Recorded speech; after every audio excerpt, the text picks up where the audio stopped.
Hello, it's Dispeller. Welcome to part 2 of Boundaries, Chapter 9, Boundaries with Your Spouse. So we're starting out with, but that doesn't sound submissive. Whenever we talk about a wife setting boundaries, someone asks about the biblical idea of submission. What follows is not a full treatise on submission, but some general issues you should keep in mind. First, both husbands and wives are supposed to practice submission, not just wives. Submit to one another out of reverence for Christ. Ephesians 5:21.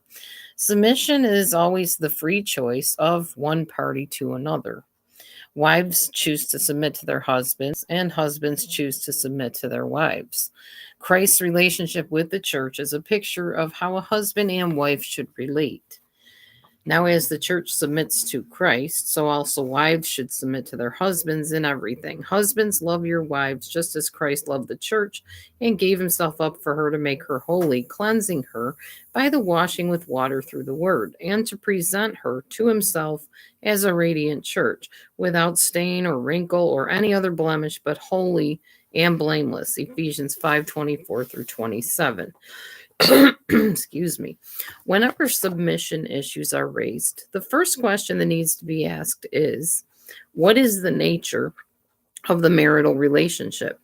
Is the husband's relationship with his wife similar to Christ's relationship with the church? Does she have free choice, or is she a slave under the law? Many marital problems arise when a husband tries to keep his wife under the law, and she feels all the emotions the Bible promises the law will bring: wrath, guilt, insecurity, and alienation. Freedom is one issue that needs to be examined. Grace is another. Is the husband's relationship with his wife full of grace and unconditional love? Is she in a position of no condemnation, as the church is, Romans 8:1? Or does her husband fail to wash her of all guilt? Usually, husbands who quote Ephesians 5 turn their wives into slaves and condemn them for not submitting. If she incurs wrath or condemnation for not submitting, she and her husband do not have a grace-filled Christian marriage. They have a marriage under the law. Often in these situations, the husband is trying to get his wife to do something that is either hurtful or takes away her will. Both of these actions are sins against himself. Husbands ought to love their wives as their own bodies. He who loves his wife loves himself. After all, no one ever hated his own body, but he feeds and cares for it, just as Christ does the church. Ephesians 5:28 through 29. Given this, the idea of slave-like submission is impossible to hold. Christ never takes away our will or asks us to do something hurtful. He never pushes us past our limits. He never uses us as objects. Christ gave himself up for us. He takes care of us as he would his own body. They're talking about how he would never use us as objects. A lot of people say, oh, I just want God to use me. I want Jesus to use me. I hate that term use. And a long time ago, when I went to Norval Hayes Bible College, there was a lady there named, I believe it was Tracy Stewart, maybe. Yeah. And she had said that people say, I want God to use me. Christians say that. And God never uses anybody. He works through them. He ministers through them. He teaches through them. He doesn't use them. People use people. God does not. So ever since that time, I've hated when people say, I just want God to use me. No, you don't. You want God to work through you. You want God to minister through you, touch people through you. You don't want him to use you. Now, yes, it's a play on words, but it makes sense to me in my mind anyway. Okay. Somebody messaging me? I don't know. I can't tell. I don't see anything. Okay. We have never seen a submission problem that did not have a controlling husband at its root. When the wife begins to set clear boundaries, the lack of Christ-likeness in a controlling husband becomes evident because the wife is no longer enabling his immature behavior. She's confronting the truth and setting biblical limits on hurtful behavior. Often when the wife sets boundaries, the husband begins to grow up. Hold on a second. Need to just check on something here. Oh, okay. It might not be 3 parts. It might only be 2 parts. Depends on how long it takes me to get through this. Okay, a question of balance. I can't get him to spend any time with me. All he wants to do is go with his friends to sporting events. He never wants to see me, Meredith complained. What do you say to that? I asked her husband. That's not true at all, Paul replied. It feels like all we have is togetherness. She calls me at work 2 or 3 times a day. She's waiting at the door when I get home and wants to talk. She has her evenings and weekends all planned out. It drives me crazy. So I try to get away and go to a game or play golf. I feel smothered. How often do you try to get out? Anytime I can, probably about 2 nights a week and 1 afternoon on the weekend. What do you do at those times? I asked Meredith. Well, I wait for him to come home. I miss him very much. Don't you have something you want to do for yourself? No, my family is my life. I live for them. I hate it when they're gone and we can't have time together. Well, it's not like you never have time together, I said, but it is true that you don't have all the time together. And when that happens, Paul seems to be relieved and you're distressed. Can you explain that imbalance? What do you mean imbalance? She asked. Every marriage is made up of 2 ingredients, togetherness and separateness. In good marriages, the partners carry equal loads of both of those. Let's say there are 100 points of togetherness and 100 points of separateness. In a good relationship, one partner expresses 50 points of togetherness and 50 points of separateness, and the other does the same. They both do things on their own, and that creates some mutual longing for the other. And the togetherness creates some need for separateness. But in your relationship, you've divided the 200 points differently. You are expressing all of the 100 together points, and he's expressing the 100 points of separateness. If you want him to move toward you, I continued, you need to move away from him and create some space for the longing. I don't think Paul ever gets a chance to miss you. You're always pursuing him and he's turning away to create space. If you would create some space, he would have some space to long for you in. And then he would pursue you. Now, this does not work with people on the autism spectrum. I can tell you that right now. If you pull away from a person who is autistic, at least in my case, they pretty much pull away from you too. They're like, okay, well, whatever. I guess she's busy. I'll go do what I want to do. It doesn't work in those cases. So it's not a one-size-fits-all plan. And I'm giving a disclaimer right now. I don't agree with every single thing in this book. That would be one thing right there that I don't agree would work with every single husband or wife. It depends on your individual spouse. So take that into consideration before you jump on the bandwagon and say, okay, I'll just give them space and hopefully they'll just come around. I hope that works for you. Anyway, that's exactly right, Paul broke in. Honey, it's like when you're getting your graduate degree and you were gone so much. Remember, I used to long for you. I long to see you. I don't get a chance to miss you now. You're always around. Meredith was reluctant to concede my point, but eager to explore what ways to bring balance to their marital relationship. Balance. It's something that God has wired into every system. Every system tries to find balance in any way it can. It's also called equilibrium. And many dimensions need to be balanced in a marriage. Power, strength, togetherness, sex, and so on. Problems come when, instead of trading places in these areas, one spouse is always powerful and the other one is powerless. One spouse is always strong and the other is weak. One spouse always wants togetherness and the other wants separateness. One spouse always wants sex and the other doesn't. In each case, the couple has struck a balance, but it is not a mutual balance. Boundaries help create mutual balance instead of split balance. They help couples keep each other accountable. If someone does not have boundaries and begins to do another's work for him, such as creating all the togetherness in the relationship, that person is on the road to codependency or worse. The other partner will live out the opposite side of the split. Boundaries keep partners accountable through consequences and force the balance to become mutual. The preacher in Ecclesiastes says, there's a time for everything and a season for every activity or purpose under heaven. There are balanced polarities in life and relationship. When you find yourself in an unequal relationship, you may lack boundaries. Setting boundaries may correct the imbalance. For example, when Paul sets boundaries on Meredith's demands, he forces her to become more independent. Yep, we're going to just keep reading through because it's only 9 minutes in. Resolution. By the way, if you like this video, you like my reading videos, you like any of my other videos on my channel, or you like the channel in general, please feel free, hit the like, subscribe to my channel, share the videos, and ring the little bell down below so that you don't miss future uploads. Thank you. It is often easy to see problems, but difficult to make the hard choices and risks that result in change. Let's look at the steps toward personal change in a marital relationship. Number 1, inventory the symptom. First, you need to recognize the problem and agree to take action to solve it.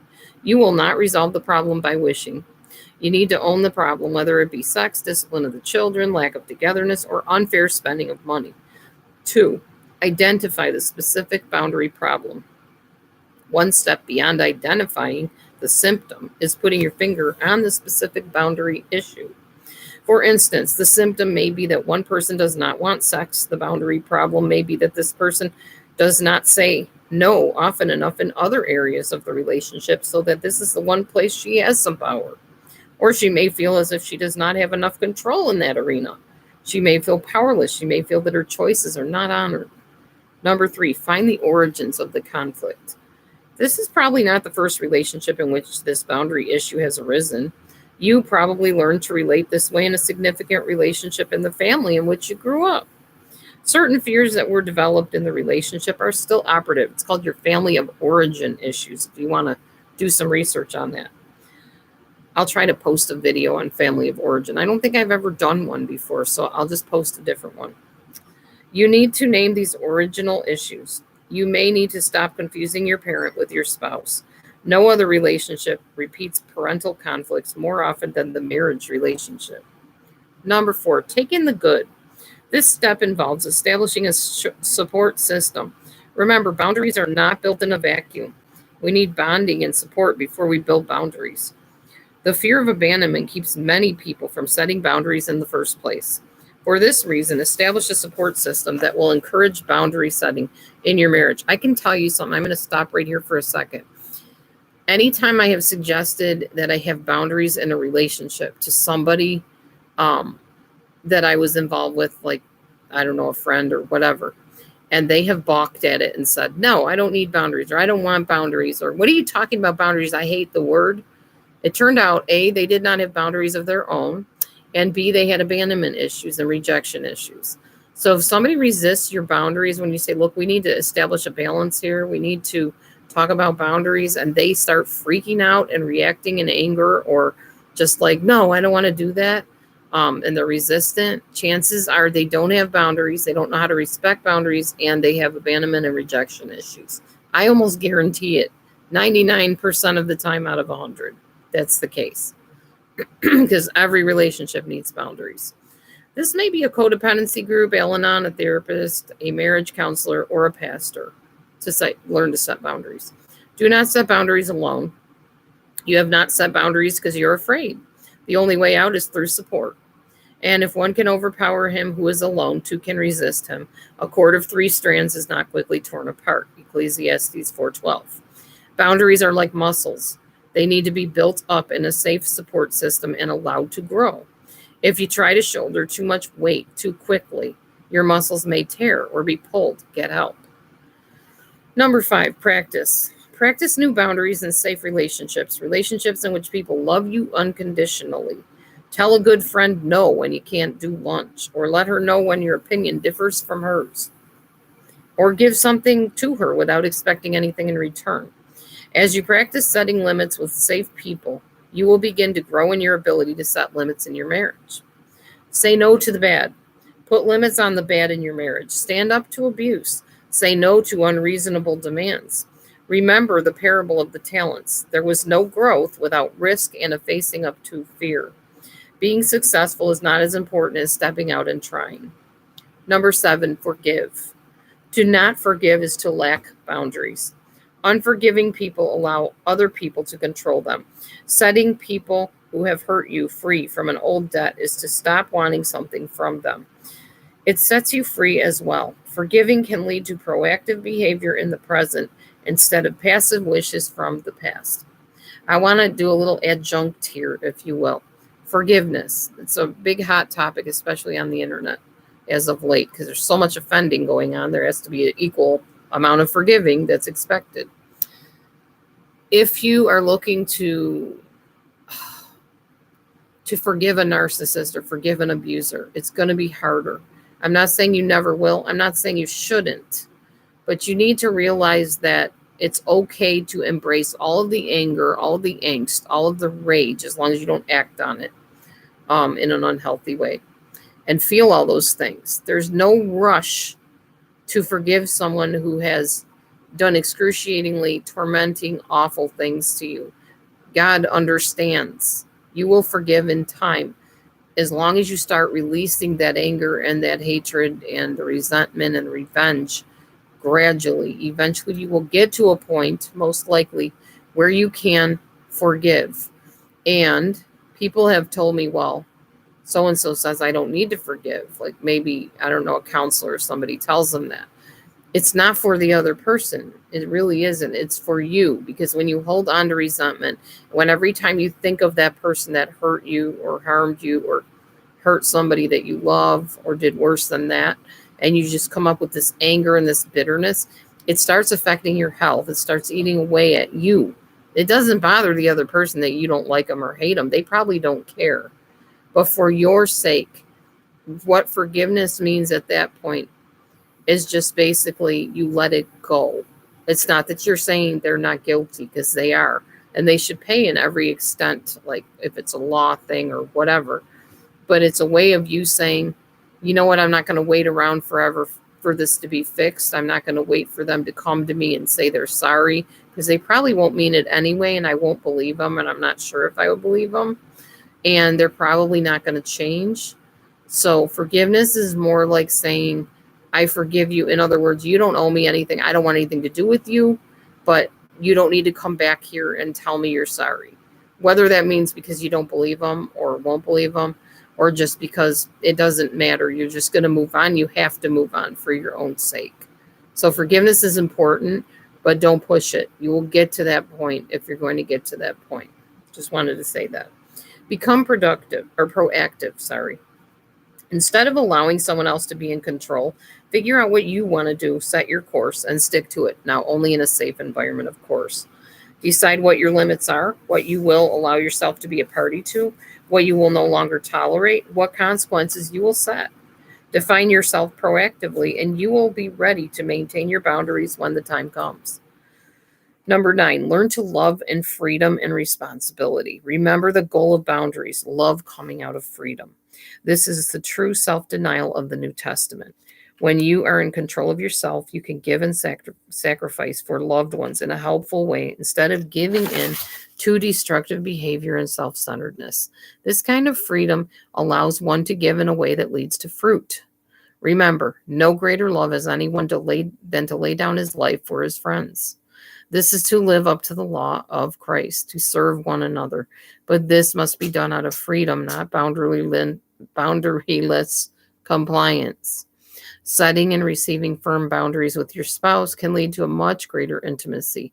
But you not only need to address boundaries with your spouse, you need to address boundaries with your children, and it's never too late to start. That is the end of boundaries with your spouse. I would like to hear from you in the comment section. If you want me to continue doing this boundaries series, let me know. Just comment, hey, I'm enjoying the series. I want to hear about boundaries with children. Let's see what the other ones are. And you can let me know which of these sound interesting to you. Whichever one I hear that the most people are interested in, I'll do that one next. Boundaries and work is the next one after children. Boundaries and yourself. Boundaries and God. That should be interesting. I don't know what boundaries we have with God. Resistance to boundaries. And how to measure success with boundaries. And then it says, I already read the last one, the day in the life. I did that yesterday. So if any of those things sound interesting to you that I mentioned, go back, rewind, listen to them again. I said like maybe 4 or 5 of them. Let me know which one you want me to do next. You want me to do the children one? You want me to do the self, the God, work, whatever. Let me know in the comments. I'll be reading them. Thanks for watching. Have a wonderful day and be blessed. Shalom.